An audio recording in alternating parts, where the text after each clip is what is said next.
বৈশাখের প্রথম দিনই অস্বস্তিকর গরমে ভুগেছে রাজ্যবাসী। তবে সেই গরম থেকে আপাতত রেহাই পেতে চলেছে রাজ্যবাসী, এমনটাই জানানো হয়েছে আলিপুর আবহাওয়া দপ্তরের তরফে। বৃহস্পতিবার সারাদিন বৃষ্টিপাত চলবে দক্ষিণবঙ্গের একাধিক জেলায়, সেই সঙ্গে উত্তরবঙ্গেও বজ্রবিদ্যুৎ সহ বৃষ্টিপাতের পূর্বাভাস দেওয়া হয়েছে আলিপুর আবহাওয়া দপ্তরের তরফে।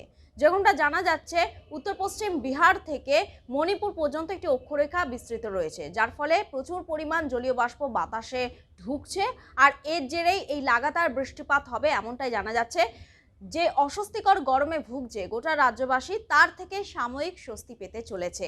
আর এই বৃষ্টিপাত নিয়মিত হবে, মূলত যেরকমটা জানা যাচ্ছে দুই বর্ধমান, নদিয়া এবং সেই সঙ্গে উত্তর চব্বিশ পরগনা, এই সমস্ত জেলাগুলোতে বৃষ্টিপাতের পরিমাণ অত্যাধিক থাকবে। তবে বাদবাকি জেলাগুলোতে বৃষ্টিপাত স্বাভাবিক হবে। উত্তরবঙ্গের একাধিক জেলাতে বজ্রবিদ্যুৎ সহ বৃষ্টিপাত হওয়ার সম্ভাবনার কথা জানিয়েছে। শুক্রবারও এই বৃষ্টিপাত জারি থাকবে। সব মিলিয়ে কিন্তু আপাতত গরম থেকে রেহাই পেতে চলেছে রাজ্যবাসী।